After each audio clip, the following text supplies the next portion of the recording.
Hi, I'm Ed Combs, the past president of the El Camino chapter, and it's my privilege to introduce our panel on climate issues.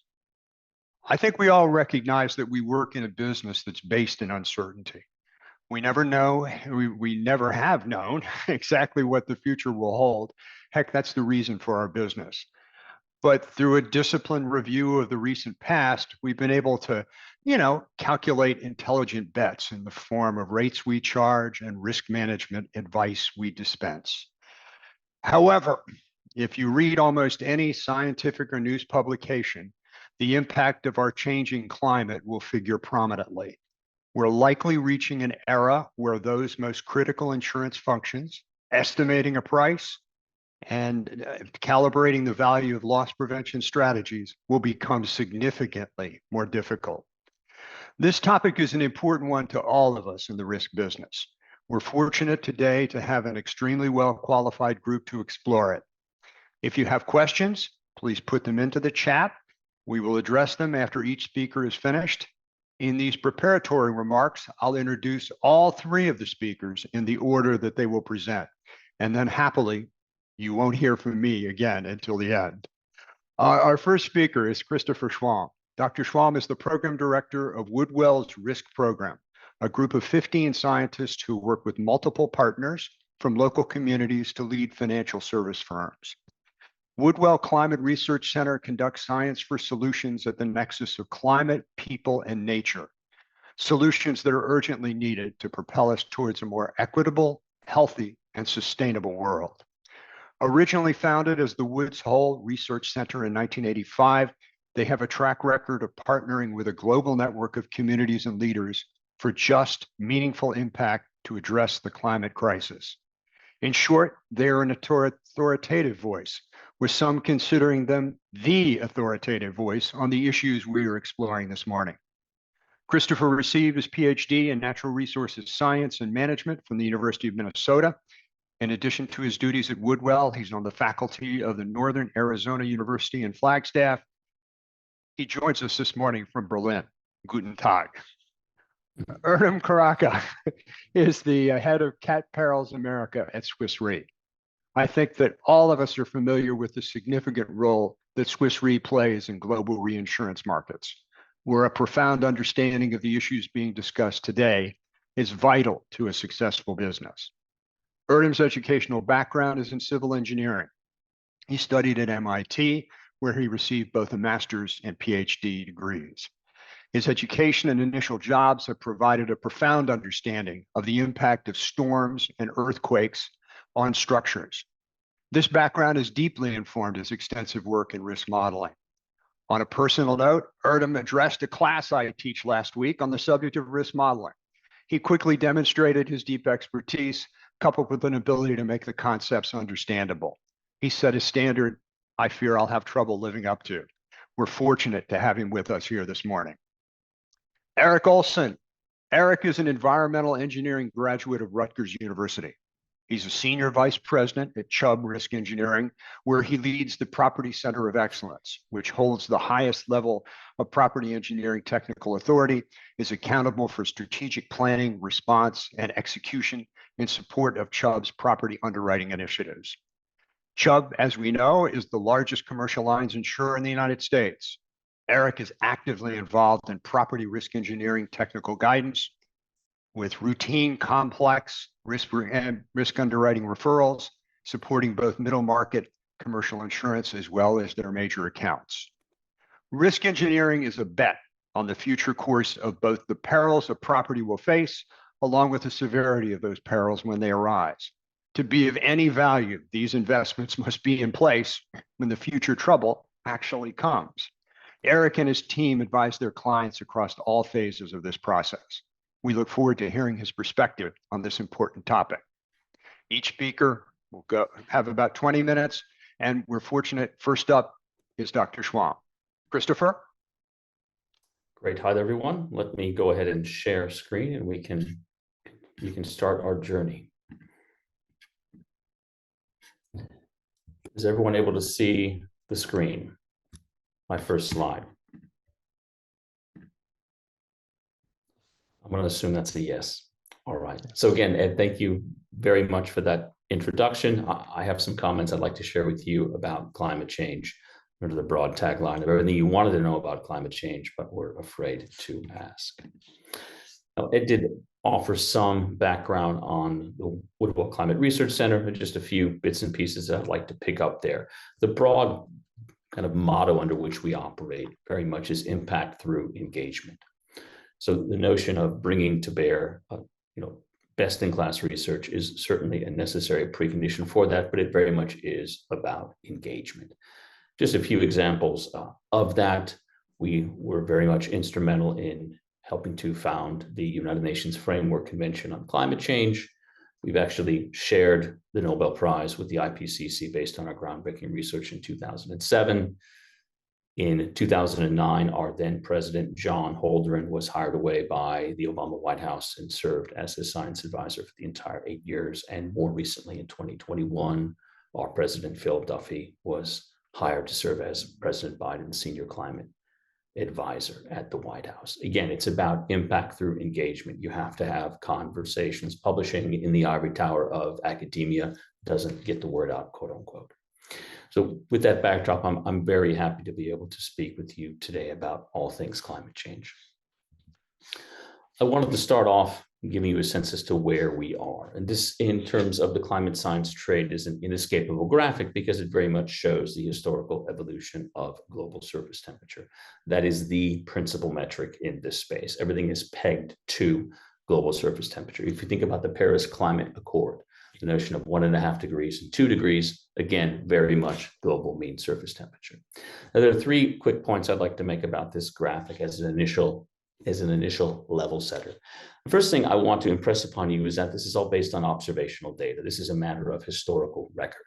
And I say this because in order to, quote unquote, prove the existence of climate change, you do not need to invoke any form of modeling paradigm. There is no climate model here. There are tens of thousands of observations at weather stations and individual thermometers that have been stitched together to effectively create a reconstruction of this global temperature. It goes back, roughly speaking, to the Civil War era here in the United States. The second point I'd like to make concerns the red line. The red line is a smooth line, right? It's this notion that if climate is personality and weather is mood, you want to integrate over a larger time expense to really crystallize out the climate signal. And in some sense, this is a graphic, again, focusing on the red line, that a financial analyst would like because it goes up and to the right. What's interesting here is to focus on the year 1970, roughly speaking. In the climate science community, this is often referred to as the modern era of global warming. And the fundamental reason here is that at this point in time, our habit of effectively using the atmosphere as an unpriced sewer since the dawn of the industrial era began to manifest itself in terms of how weather patterns were experienced here, how we experience them. So it's interesting here in that the hinge point, another way to say that mathematically, is that the first derivative of that line increases. And I mention that here in passing because we're seeing a lot of indications, particularly in this year, that the velocity of climate change is actually increasing.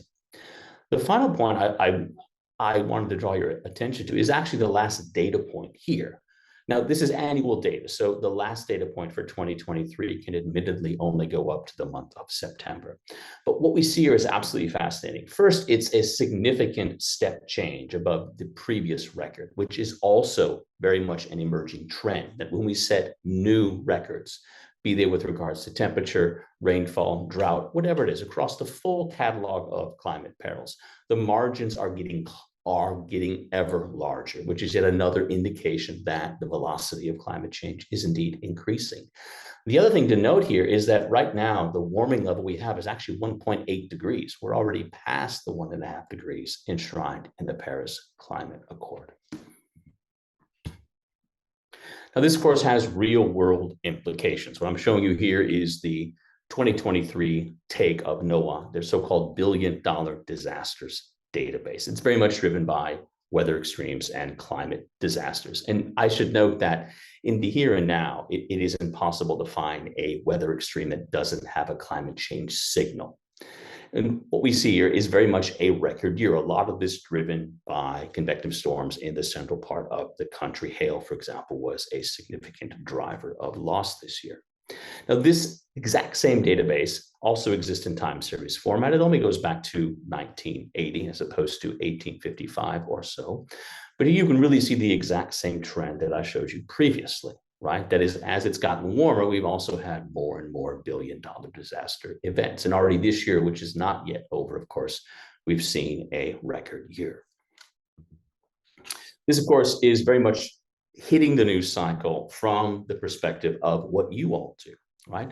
We are very much on track for the third consecutive year where the insurance claims on the weather event side of the ledger are going to exceed 100 billion US dollars. We're already seeing pressures on home insurance premiums. We're already seeing insurance actors wanting to pull back from various geographies.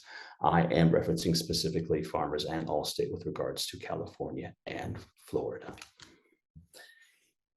If we look at this from a slightly different perspective, here is a recent survey of global claims. This is an annual report published by our good friends over at Allianz, where we're looking at about 500,000 claims from 2017 to 2021. And we see that natural catastrophes, which is where most of these kind of climate and weather issues, it's not exclusive, but most of them get put into this particular category. It's already the second top cause of losses globally, and we're very much expecting this uptick to continue as we see climate change worsen, as well as the additional layer, which of course are changes in exposure.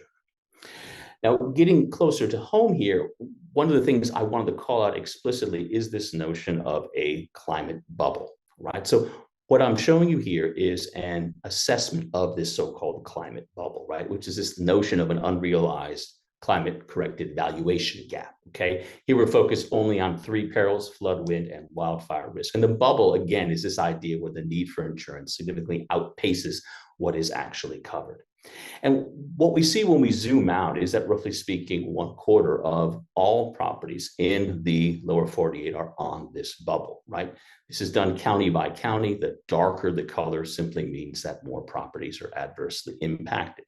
And when you look at this map, it makes sense if we think about what I mentioned earlier with regard to Allstate and Farmers, focusing specifically on Florida as well as California. But the problem is much more widely distributed than those two states. We can look at Texas, Louisiana, et cetera. In effect, the entire Gulf seaboard, Atlantic seaboard, as well as the Pacific coast, not to mention the old industrial heartland. So here I'm talking about Pennsylvania over to Ohio, Detroit, Chicago, up to the Twin Cities of Minnesota. This entire area is effectively, from an insurance perspective, underwater, quote unquote. Now, this is where we are right now. And just a few more comments on this, because these, I think, are incredibly important comments. We have a fundamental disconnect in terms of the way human affairs are organized. And one way to think about this is as follows. We have 19th century legal structures. We have 20th century infrastructure, and we have 21st century climate.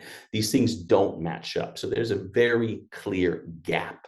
All right. And we have not yet adapted to that gap at all, meaning that I would consider this particular assessment actually to be somewhat of a lower bound. This is more of a floor as opposed to a ceiling. Now, with that in mind, let's think about what the future will most likely hold. And there's several storylines here. There are only a few that I would like to touch on. First, let's focus on the leftmost portion of this particular graphic. This is something known as the Climate Action Tracker's Global Thermometer. It turns out that it's a very straightforward exercise from the science side to think about global emissions trajectories and to turn them what is known in the climate science vernacular as a warming outcome, which is what you're seeing here. That's this blue box plot.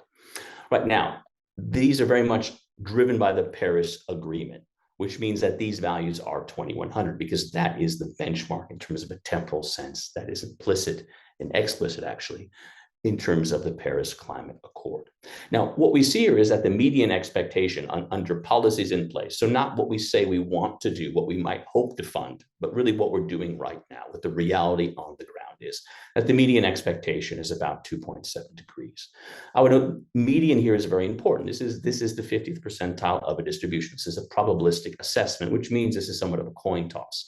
You can see that the range is actually a little bit broader than that. What I find intriguing from a climate science perspective is that this range happens to be a 66% confidence interval, so from 17 to 83. If you begin to look at the 10% worst outcomes, which of course from a risk management perspective is not that far out in the tail, you actually find that several of these outcomes in the tails exceed 4 degrees of warming by the end of the century.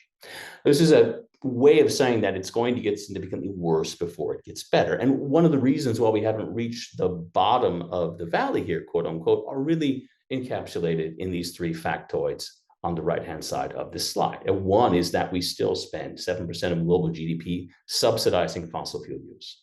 All right, we have a huge climate financing gap on the order of about $3.5 trillion per annum, okay, based on a recent McKinsey report. There are other numbers out there. They tend to vary between $2 and $7 trillion per annum.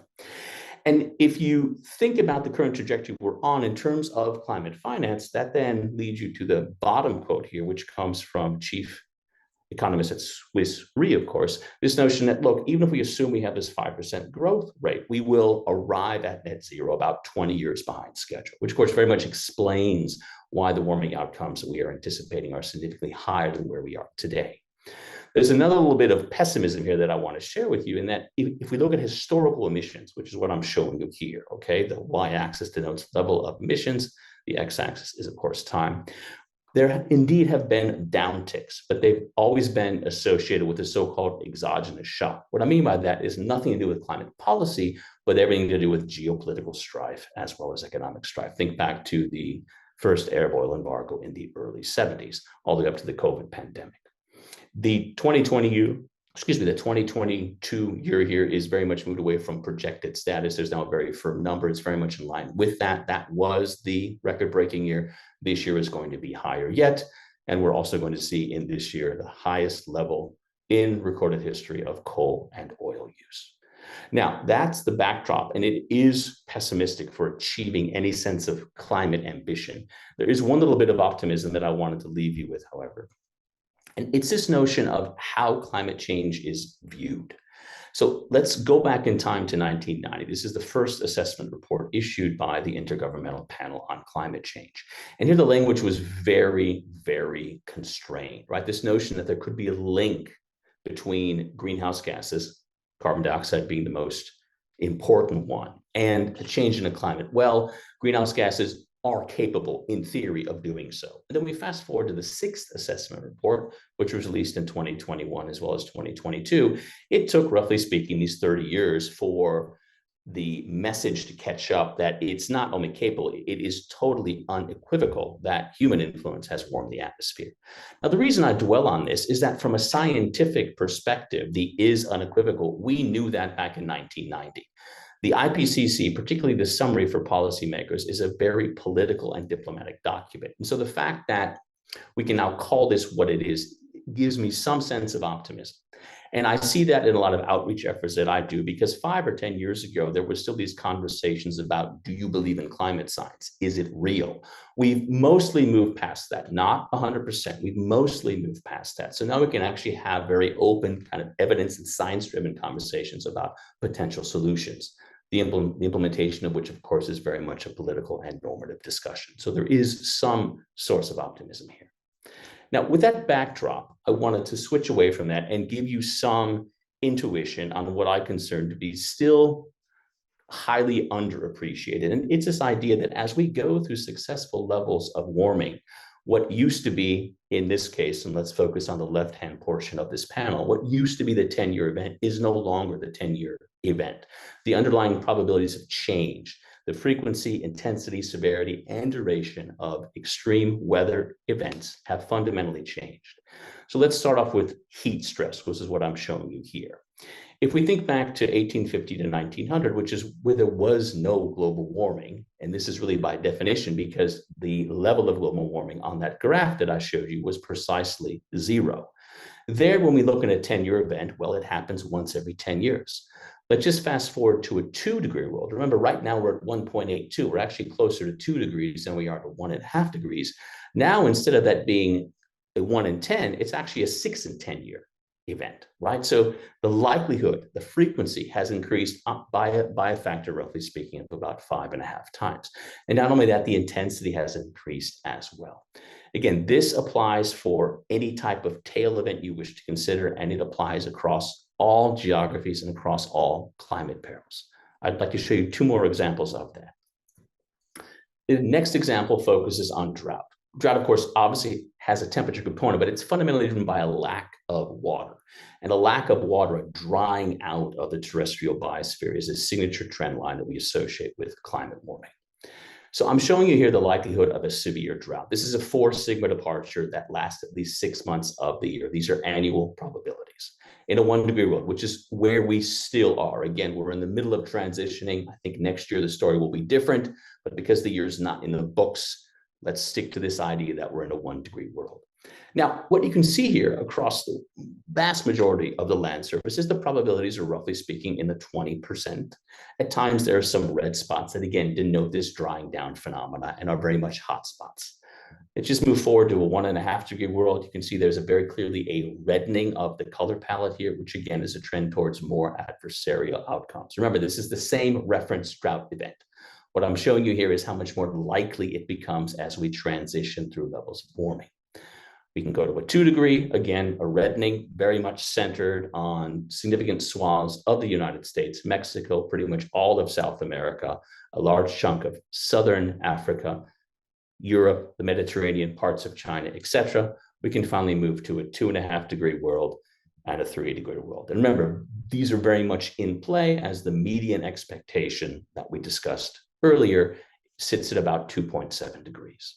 Now, this is a world that's fundamentally different from the one that we live in. And again, just to recapitulate here, we're talking about the exact same extreme event. I'm merely showing you how much more likely it's going to become as we move through successive levels of warming. Now, I wanted to shift gears and leave you with one more hyper-local event that concerns flooding. So one of the things we do in the Woodwell Risk Program is we have an outreach program that's philanthropically supported. We work with frontline communities globally. We work with about 50 communities on 4 different continents.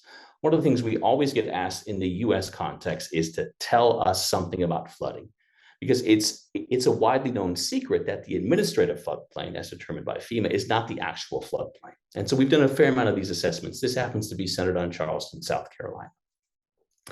And the red color here denotes a geography, right? A parcel that is in the floodplain, but that FEMA doesn't think is in the floodplain. And of course, red is the overall kind of meme associated with this particular graphic.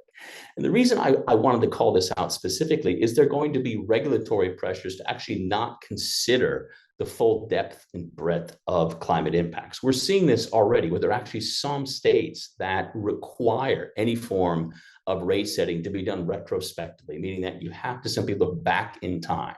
Whereas one of the key things that we emphasize in our engagements, you ought to be using the future to predict the future, right? From a statistical perspective, the main characteristic of climate change is its non-stationarity. There is no mean reversion because there is no mean, right? And so there are these regulatory headwinds that we have to navigate to be able to really understand the full dimensionality of these particular risks. Let's stick with the flooding theme ever so slightly here. Another example in Chelsea, Massachusetts, with the same headline takeaway is the mismatch between the administrative floodplain and what the actual floodplain is. But where I wanted to go here is something it's a different slice of the exact same data. And it gets back to this notion about how the frequency of events will change, of the same underlying event. Looking at this historical period, which is the first part of the 21st century, which is a 1-degree world. That is, if you integrate over 2001 to 2020 and simply take the average of all those years, you will get 1 degree of warming. So when we look at the 1 in 100 year event, and we benchmark it to that period, obviously it's a 1% annual chance. Now, when we fast forward to the midpoint of the century, Now it's a 1 in 34-year event, and we fast forward to the latter part of the century. Now it's a 1 in 26-year event, right? The same broad trend we see with rainfall as well as with storm surge. With storm surge, it's even much more pronounced that the 1 in 100-year event right now by the end of the century is actually going to happen once every year. So completely a complete inversion, as it were, in terms of what those probabilities mean. So if I can leave you with anything today, it really is this idea here, is that as we traverse through successive levels of climate warming, and we have done that, we will continue to do that just based on where climate ambition is. This is the signature trend. What you thought was a 1% event is no longer a 1% event. It happens with a higher degree of regularity. And with that, I thank you very much for your attention, and I welcome taking part in the rest of the discussion.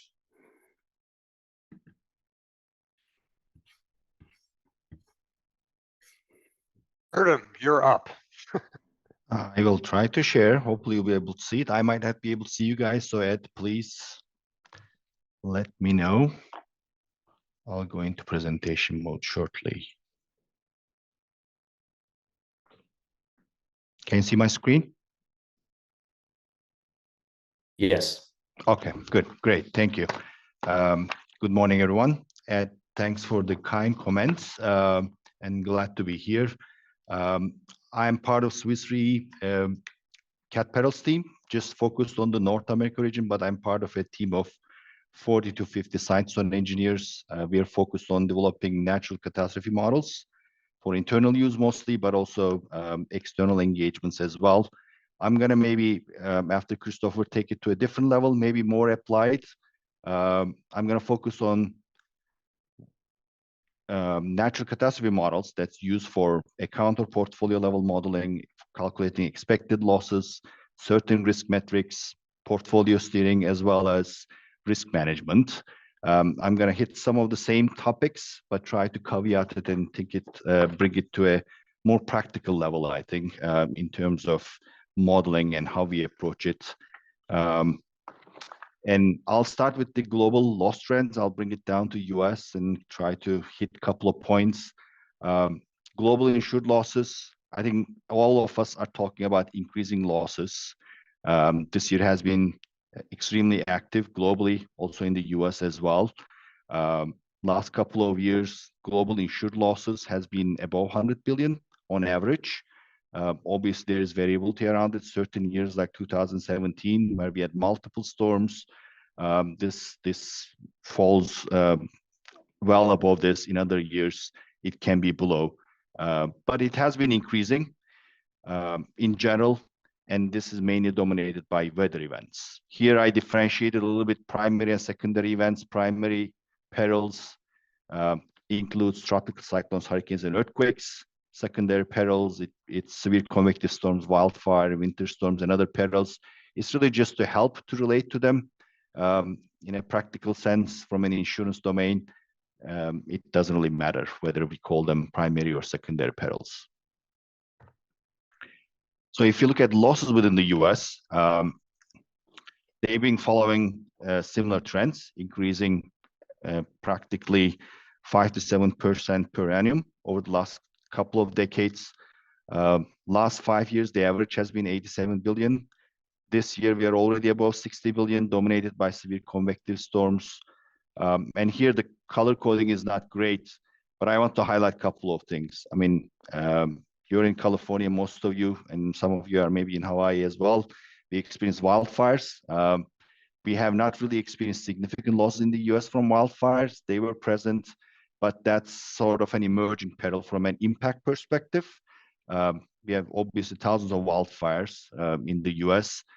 It's just that they were not this damaging or loss causing. And I'll try to refer to that in some context. And then if you look at it, earthquake is not visible, but really weather events dominate the insured losses and economic losses as well. The last major earthquake that we had was Northridge in 1994. You will see a blip here, above $20 billion. This is inflation adjusted. But really, we have not experienced a major event from an earthquake side. These are all related to weather events, obviously impacted by climate change.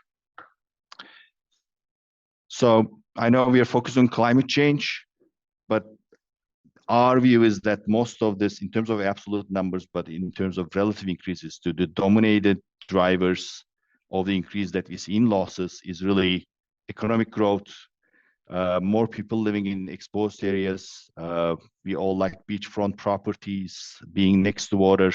These tend to be more exposed to hurricanes, floods, and these all add up to the increasing risk levels throughout the US.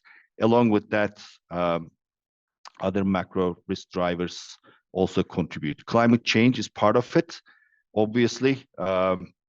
We refer to climate change. Some of it is natural variability, some of it is man-made driven, and they all contribute to these increasing loss trends. But their impact varies quite a bit by peril.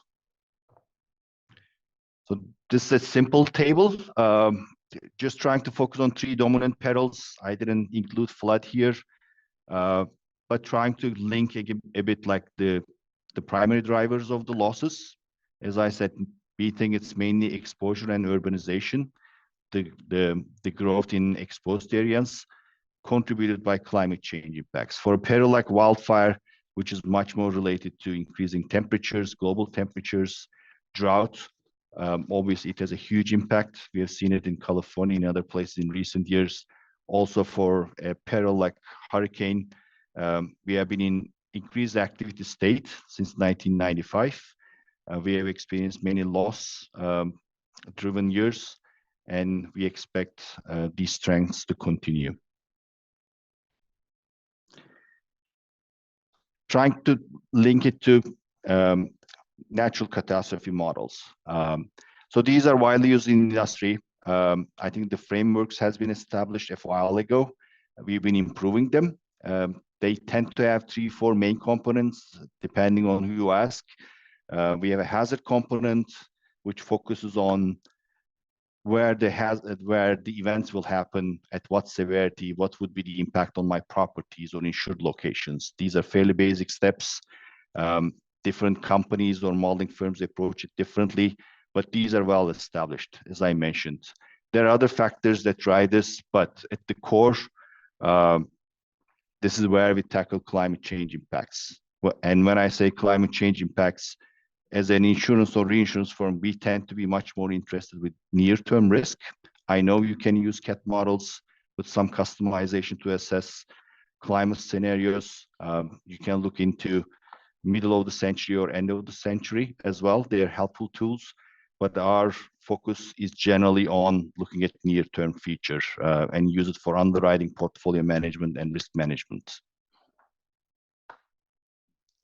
So I picked a couple of examples just to illustrate where climate change impacts are seen, where we are more confident, and how we can incorporate them. Some of them, again, I'm talking in general, not specific to Swiss Re models. These apply to vendor models as well. If you look at US hurricane or North Atlantic hurricane risk, we know certain trends are already here. We are more confident from their impacts. For example, storm surge-driven flooding due to sea level rise, increased rainfall, increase in intensity of tropical cyclones in general. There is more confidence in these trends, and they tend to be already in the existing data that we use for developing CAT models. But also as we develop forward-looking models, we can incorporate more of these depending on our confidence level. One example or one of the main topics when it comes to hurricane is the frequency of and severity of hurricanes. Every year we look at the forecast, we look at the experience, and then as CAT modelers, we have to make certain assumptions. Climate models give us some indication in terms of trends, but they are still at a level that we are not able to use directly in CAT models. You need to do a lot of bias correction. We still fall back on history. So we inform our views on history, but the goal is really to look at the risk that might for the next couple of years. Again, thinking about insurance portfolios. So one thing that I wanted to highlight is the number of landfalling or the hurricanes and major hurricanes in the basin in the last 25 years has been significantly above the historical average. Whether you look at since 1900, 1950 or so, and again, as NatCat modelers and users, we need to make certain assumptions on where the risk view might lie in the near future. That's the goal. And again, you see some numbers here for major hurricanes. These are category 3 to 5. The experience in the last 25 years has been, or the observations has been more than 60% higher than the long-term average. It's a wide range. Obviously, it is a huge impact on the outcomes, on the CAT model results. And there is a lot of uncertainty. And this is something that you can incorporate. Some of it is already in the models, but there's quite a bit of variability and judgment in terms of where these numbers should lie. The second example that I picked is wildfire, which is a much more difficult peril to model because of its dynamic nature. Again, it's one of these perils where most of the ignitions are man-made in the end, rather than nature driving this. We can influence the outcome of the wildfires. Again, we have firefighting capabilities. Not every wildfire causes a big loss. And in modeling these, you need to make certain assumptions. One big change, and Christopher mentioned general trends or so. I don't want to go into it. Again, wildfire is one of the perils where climate change has a huge impact. We think we have already seen the impacts in Pacific Northwest and California. And here you see some comments related to the drought that we've been experiencing in California in recent years. Again, we had a mega drought. It's not just the temperature increase, but its impact on the forest. How we maintain the forest, how we tackle wildfires has an influence on the outcome of the wildfires from an impact perspective and insured loss perspective. And these are extremely difficult to include in models. And you have different approaches to incorporate these. But again, this is one peril where you cannot really rely on historical experience, whether it's the event perspective or the climate perspective, and you need to adapt different approaches for this.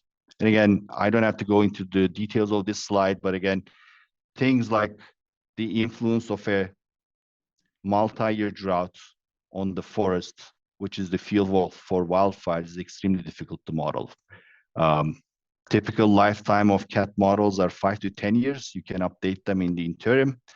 But again, how do you account for some of these factors to reflect the current risk? It's extremely challenging. And again, there are different approaches to include those. I have two more slides. The last one is US convective storm. This year we've been talking about it. I think severe convective storm losses in the US is already above $50 billion. This year, insured losses, there are numerous events with 1 to 2 billion plus insured loss level.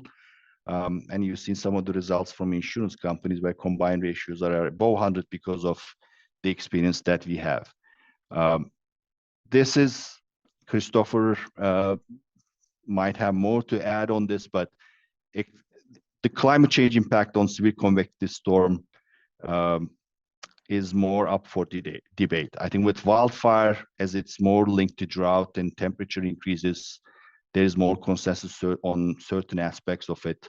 But when it comes to severe convective storm, both in terms of observations, but also in terms of how climate change might impact the activity, the confidence is fairly low. There are some observations in terms of increased number of tornadoes per outbreak, a shift in the location of some of these events, and maybe some of the conditions being more conducive to experiencing these.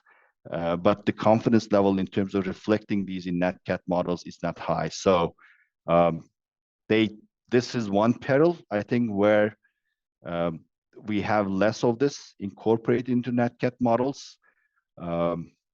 And we're just, I think, waiting for and looking for academic institutions to work more on these.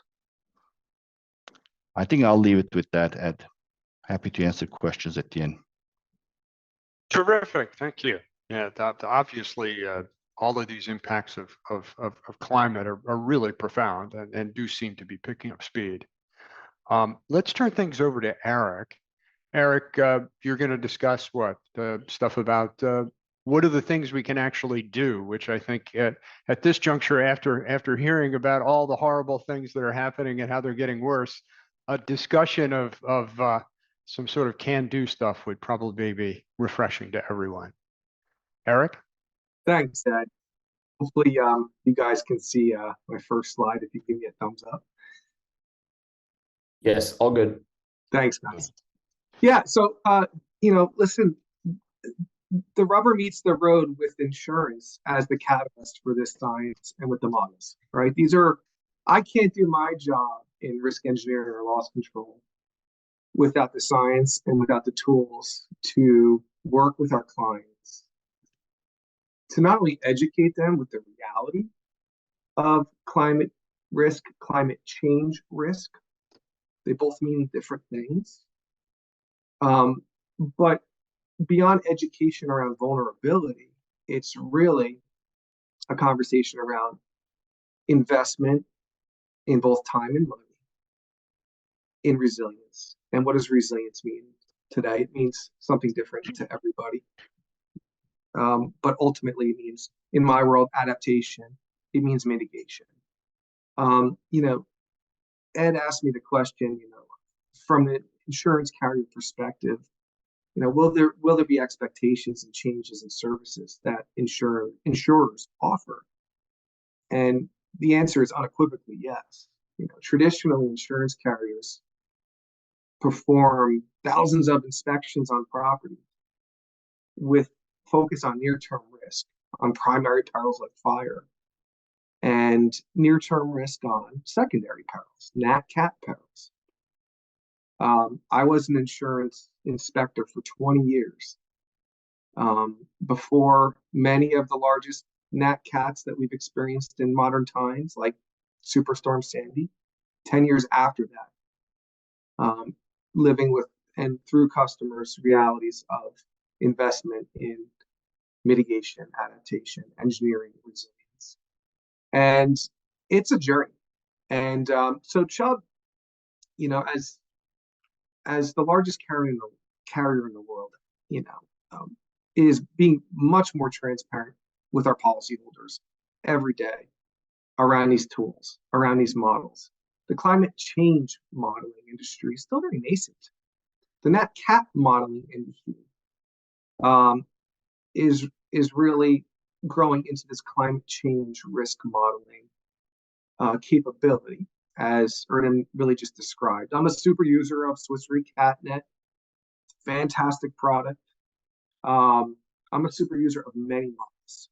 In translating what it means to a client to how to make it actionable, how to justify CapEx, how to make it meaningful, all right? So in the world of increasing regulatory pressure, whether it's, SEC proposed rule that's 1502, whether it's California SB 261, you'll hear acronyms in the media like the Task Force for Climate-Related Financial Disclosure, TCFD. This increasing regulatory pressure and reality around climate risk financial disclosures is imminent, and it's an exciting time to come from an environmental background and a risk management background, because we can help clients know their risk today, know their risk in the medium term, in the longer term, with a crystal ball that's better than it ever has been. It's still crystal ball. And Ed really, his opening comments were spot on. But you need to start somewhere, right? And I've had many customers. I work with a wide range of customers on resilience. And you do have these questions around, well, the data is going to be better next year. Why don't I wait till that data so I can make a better decision around where to put my capital expenditure dollars in resilience investment or adaptation features? And by that logic, you'll never start, right? So portfolio level review is really where we're engaged with our clients to help them with the starting place, to help them understand their knowable risk, to have a conversation around property resilience assessment, Physical risk is half of the equation. Transitional risk is the other half of the equation. And Chubb is engaged on both fronts. Coming from an engineering background, my day-to-day is definitely on the physical risk side. But our mission is absolutely to really help our customers make this topic actionable, meaningful, giving them an understanding of not only the hazard and the vulnerability, but a path forward where we think that their CapEx dollars are most warranted by locations in their portfolio and by actions that we recommend that are not traditional loss control recommendations. You may be thinking of a traditional loss control report for an annual policy term, but property resilience gets into the longer term investment conversation around financial planning. It's business continuity on steroids is really what it is, right? When you look at the regulatory language on climate change scenario analysis, which is a really fancy term for saying climate change risk management and risk assessment. It's a conversation around helping boards of directors understand where to spend today, where to spend tomorrow, and making better decisions around understanding their climate change risk to a baseline that's valid. All right. So I'll move the slide forward, but it really is an exciting time to really have these conversations. Last year, Chubb went to the market and we offered, and you didn't even have to be a Chubb policyholder, about 3,600 CFOs of publicly traded entities in the United States and North America, free climate change data. Really what we saw was leading edge, and to try to simplify it, right? To try to take this conversation to a really simple level with color-coded scorecards. Think of report cards. And we went to market and we said, hey, it's 2 locations, no matter who you are, 2 locations will give you this information for free. And let's talk about what you're doing to understand the materiality of your climate risk, your climate change risk. It all comes down to understanding materiality of your risk at your location, to your business, to your portfolio. And it's a highly variable conversation depending on the audience, depending on the nature of the operation. But you have to start there. You have to start in a place where you're really keeping it as simple as possible, but it's also a conversation around using actual climate change modeling. Climate change modeling, as Chris and Erdem mentioned, is different. It involves emission scenario overlays and boundary testing. It's stochastic.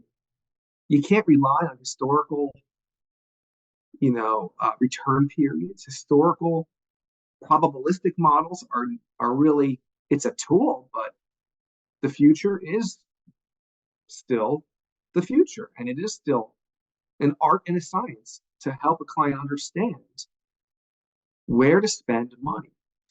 Convincing customers that climate change is a reality is nowhere near as difficult as it was even 5 years ago. That's not the conversation anymore. It was for a long time.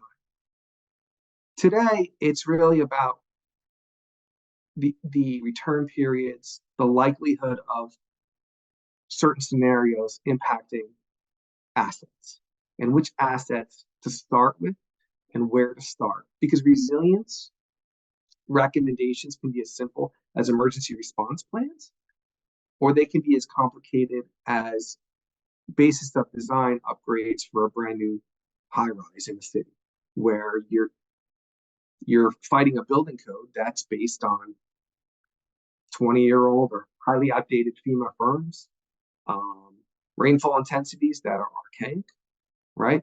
Basis of design on infrastructure that is building code driven, that is simply outdated and highly variable. And these investments are millions of dollars.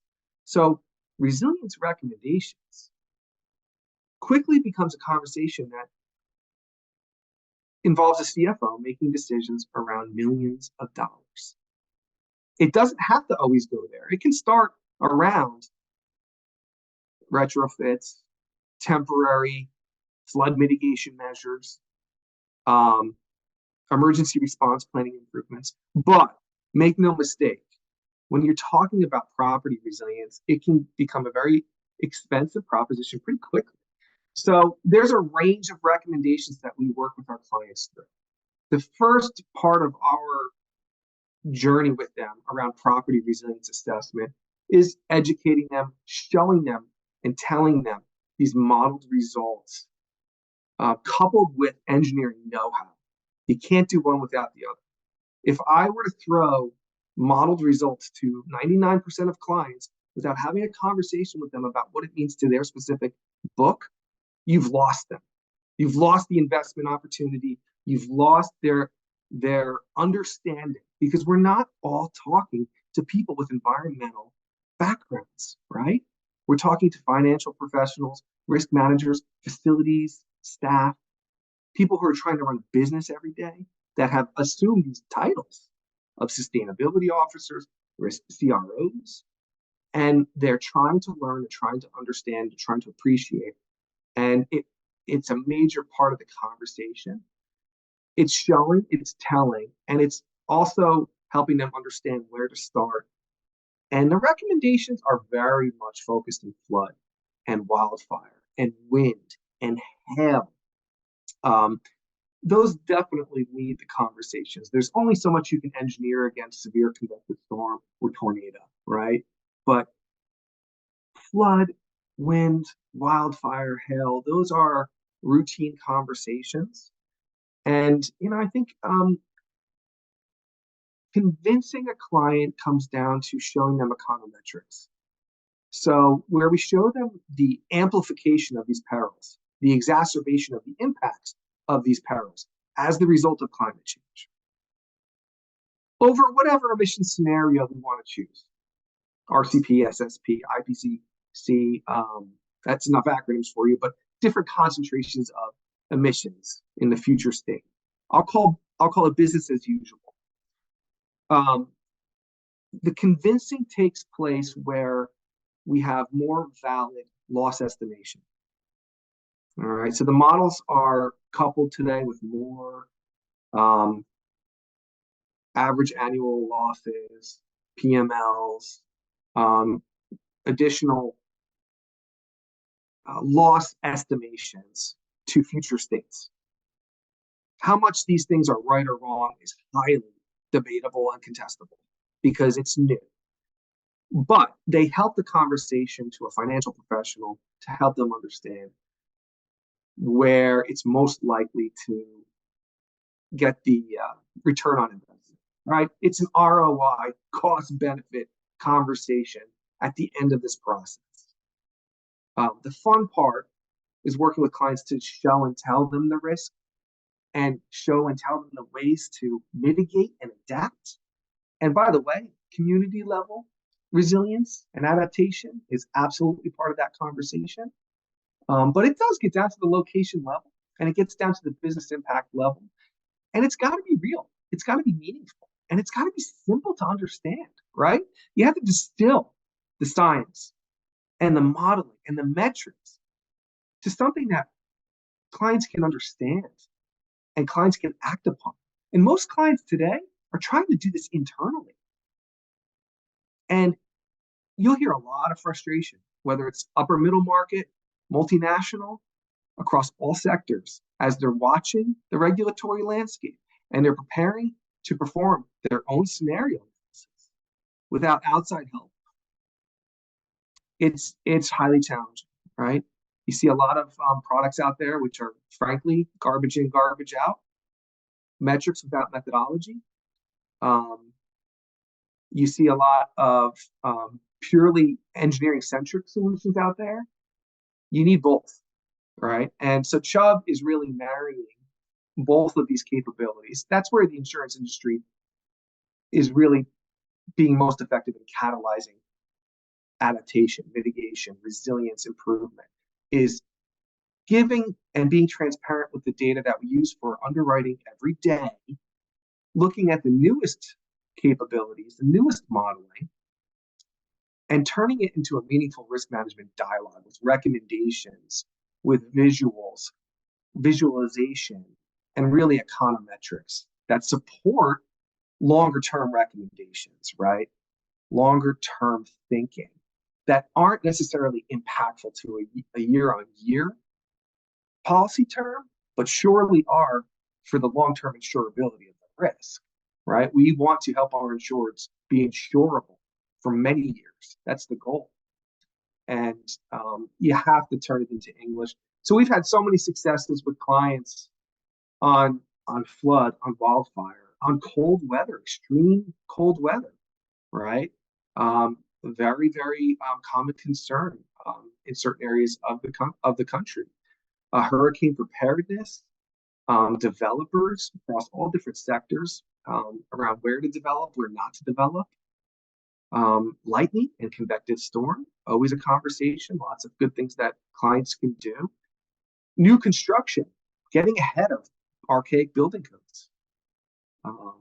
HVAC, maintenance, investments in cooling. So the conversation can go to many, many places, but we've had a really fantastic response to property resilience assessment, property resilience service, as we're helping clients prepare in the scenario analysis process for compliance with SEC proposed rule sets.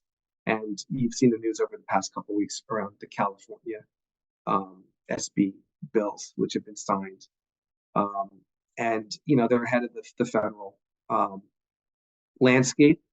It will probably come out of California first. And it's an exciting time to be in this industry, to be talking about this. I'll stop there. Derek, thank you very much. A couple of questions have come in that are hopefully relevant to all of you guys. And since I'm the one asking the questions, I guess I'll go with one of mine first. When I was, I think in high school, we used to go to a place called Bethany Beach in Delaware. It's just north of Ocean City, Maryland. And I remember what it was like. There was a boardwalk, but the homes were all pretty simple structures. They were fairly far back from the beach, although I'm sure if there was a huge storm surge, they'd have been taken in from it. And then I reflect on what that area was like when I brought my family back. And with a little more meaningful dollars in my pocket, was able to rent a much larger house in a place called Sussex Shores. And it was just amazing to me as an insurance person to think of, what things were like in 1970 and what we had created by the year, whatever that was, 2003 or something. There's just been a lot more development along the coasts, along probably other really problematic areas. I guess I would ask, and I'm not sure which one of the three of you would be most able to, are those trends that you see starting to crest and reverse, or are they like those horrible graphs that Christopher was showing, that they're sort of bad and getting worse? What's the view? I'll start, Ed, just because I'm a guy who lives in New Jersey, and I love the Jersey Shore. And it's the reality is your most wealthy and your most poor demographics love to live in coastal areas. And that begs the question around equitable, and affordable insurance, which is always a hot topic, especially with FEMA 2.0. But the reality is, just look at the real estate market on coastal communities over the course of the pandemic. The valuation of homes have almost doubled. Yeah. So the demand for coastal living is not going anywhere in the marketplace for residential. No, I mean, it's stronger than ever. And there's the gap that Chris mentioned at the very beginning. This gap is, in my opinion, it's only broadening. And I'll stop there and let the other gentleman opine. I can add a couple of sentences. One is also like think about the dynamics of the population where we live, right? Not just within the state or let's say Jersey moving to coastal areas, but Northeast, which tends to be less exposed to certain perils like hurricanes and severe convective storms, the population growth is, not there compared to a state like Texas, right? In 20 years, Texas population grew 40% between 2000 and 2020, and it's very much exposed to hurricanes and severe convective storms. So that drives these, again, when we talk about loss trends, absolute numbers, as more people live in coastal areas, more exposed areas, especially in the south, warmer areas, the trends continue. Obviously, the houses are bigger. We tend to live in smaller houses, bigger roofs. Everything is bigger. Replacement costs are, again, increasing as well. So that's part of the whole dynamic as well. Erdem, is that can you literally sort of go through the models and see that what's driving the cost up is as much these changes in exposure as it is the events themselves, which of course are, as you noted, getting somewhat more frequent, but sadly, the big impact is on they're getting a lot more severe, with the rapid intensification and that sort of stuff. But is that something anybody's sort of done, is to sort of see, how much of you saw those spikes in the graphs, how much of these spikes are due to what we've kind of done to ourselves by increasing the exposure in these areas, and how much of it is that the perils themselves have become more powerful, more frequent regardless, or is it just hard to say? Good question. You can try to quantify. Again, CAT models are helpful. We actually released a short report just 10 days ago, just focused on Florida.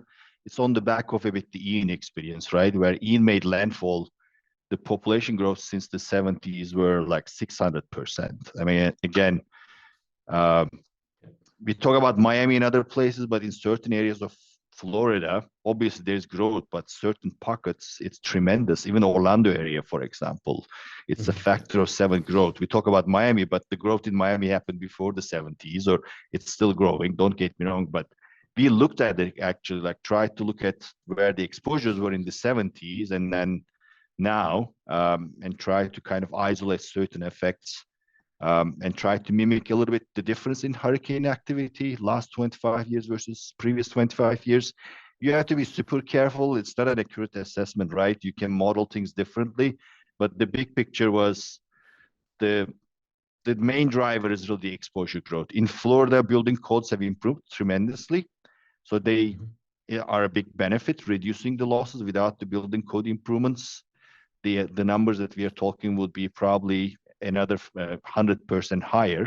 So they help quite a bit. But I think we just did this for wind. When it comes to flood, for example, to capture some of these mitigation effects, the change in the demographics, you need much more detailed data. With wind or hurricane modeling, we can make broad assumptions. It doesn't really matter exactly where your houses or building is from a wind perspective, right? For flood, couple of meters or feet can make a big difference in terms of modeling. So that's much more difficult. Also, the reflecting the climate change impacts. Again, we've seen weather storms like Ian, Ida, Harvey. You need to be careful on how you model it, but you can look at these things. Again, there is definitely impact from changing climates, but the main driver in terms of the loss trends is changes in the exposures. Interesting. Christopher, one always sort of looks to another entity to say, why aren't they doing more? And so those of us in the insurance trade will ask, what do you think government should be? What's their most constructive role in the near term? Most constructive role of government. Yeah. Excuse me. It's actually a very hard question to answer. I would very much like to see how some of the programs that are effectively created de novo through Biden's IRA effort, how these play out. I think that's a useful first step because it begins to address this very significant climate financing gap. But I think it's kind of early days to be able to proclaim it a success or not. But speaking more generally, just away from kind of, again, the IRA in terms of its ambition is really off the charts. It's unprecedented in scope and ambition, etc. And I certainly hope it succeeds. I would argue that the history of industrial policy, yeah, I'm not sure if I could put a well-constrained probability on its success. But more generally, it really is about creating the right incentives such that capital can be deployed in a climate smart way. And I simply don't think we're there yet. I would argue that climate risk and climate damage are still fundamentally mispriced. Or another way to think about this is what I would like to see happen is for the right incentive structure, the right regulatory structure to be put in place such that any form of capital expenditure is done in a way that is climate risk aware. I still think the default is climate risk agnostic, if not climate risk ignorant. Cool. Hey, we've got some questions coming in, and I'm sure you can read them the same way I can. When it comes to the commitment from other countries in terms of climate concerns, what is specifically being done to drive more active participation? I assume that is in company and countrywide and industrial efforts. Any perspective on that? Hi, Chris. Yeah. So I was going to say that, I mean, there is this, push, and this is actually reflected in another question I'm seeing in the chat about the SEC climate disclosure, right? Where there's something very similar in the European Union. There's something very similar that the People's Bank of China in the PRC has. The whole notion of climate compliance, climate disclosure is very much having a moment. Again, I think it's too soon to say if it's not going to degenerate into a lot of greenwashing, which is, there is indeed plenty of that, but I think we're having a moment here where it could be nudged in such a way that it'll actually be meaningful. So those are some initial thoughts for me. Well, to talk about our parochial concerns as Southern Californians, to the three of you who don't live here, you look at the question about, we just got a hurricane this past year. And in fact, it was a delightful thing. It sort of provided water at a time of the year when we so rarely get it.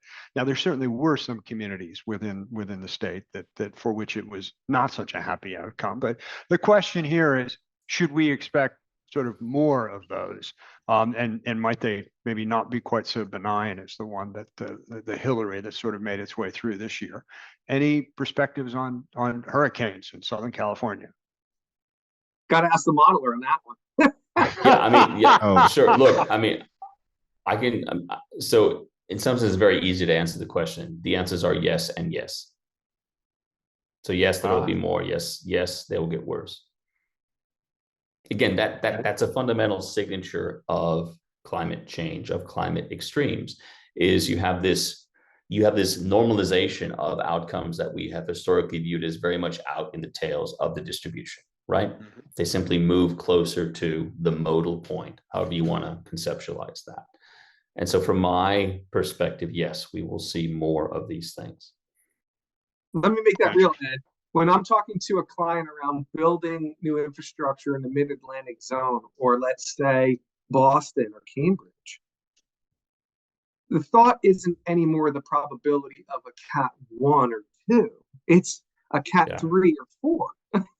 And the associated wind speeds. For a life expectancy of a building, let's say a 50-year life expectancy for a commercial structure, the cost implications of building something that meets more of a Miami-Dade